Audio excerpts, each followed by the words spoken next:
Hey folks, Susie Miller here from the Nest Day 10. If you look over in the corner, that's our iGo Evergreen travel trailer. And I didn't do anything over the weekend because we had a lot of time with family, and that's what I want to talk about today for a few minutes.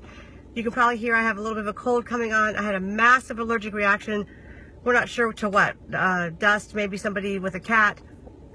Excuse me. So if you could be praying that I feel better fast, that would be great.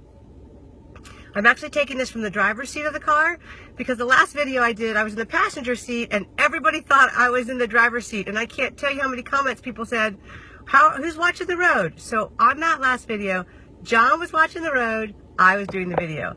So hi Jim, I'm so glad you're here. So today I just want to chat with you for a few minutes about family.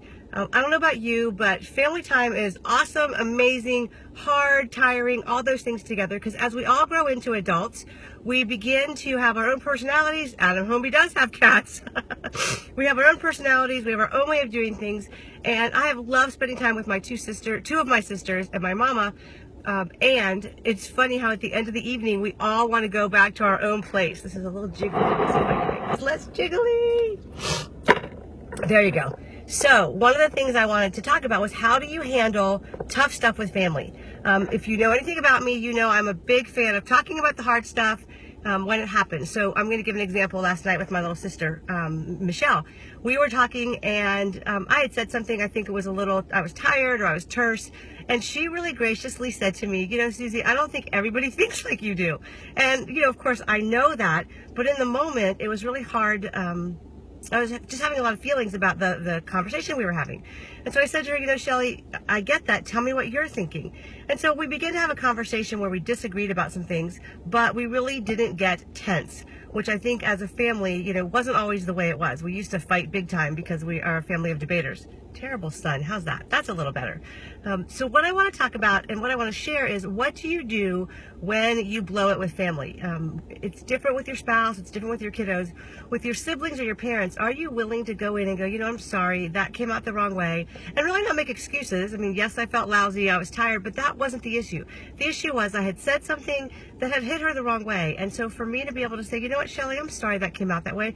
I didn't mean it that way. Really helps the relationship. Another thing we did was we talked about that dreaded conversation, politics, with my mom and other sister, Stephanie, the other night. And it was something Stephanie said that really struck me that I wanted to share today. And that is that in relationships, do you have good relationships with your family where you can talk about things you literally disagree on? We disagree on politics. And so we have this, you know, conversation where we talk about what do you think? What have you read? Where are your sources? And of course it can get heated because we're all very passionate.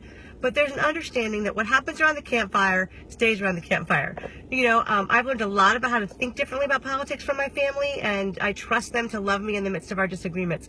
You know, I know there's places where I absolutely, as Jim says, no politics. I won't talk about politics. But with my family, I really do want to know what they think. They help form my thoughts. And so I'm wondering, do you have people that you talk with who disagree with you? And what happens when you disagree? Can you agree to disagree and then pick up from where you left off and let the relationship that you have be bigger than the disagreement or bigger than the moment? This is true for every relationship. So with my family this weekend, one of the things I've thought a lot about is our relationship is bigger than anything that happens in the moment. The tension, the disagreements, the places where we might just be tired of each other and need to go back to our own corners. That's just honest. And so if you're willing to be warm in the midst of disagreements, if you're willing to be warm and remember that your relationship is bigger than the moment, I think you'll really enjoy time with your family, time with people you might, you know, get tired of over time. Today is our very last day in Minnesota with my family, so I won't be on until again tomorrow morning when it will be the Nest Day 10. Would appreciate your prayers. If you have had a time where you've handled a family disagreement really well and you have a trick or tip that you'd like to share with people, pop it in the comments below and let's talk about that, because it's always good to learn from each other.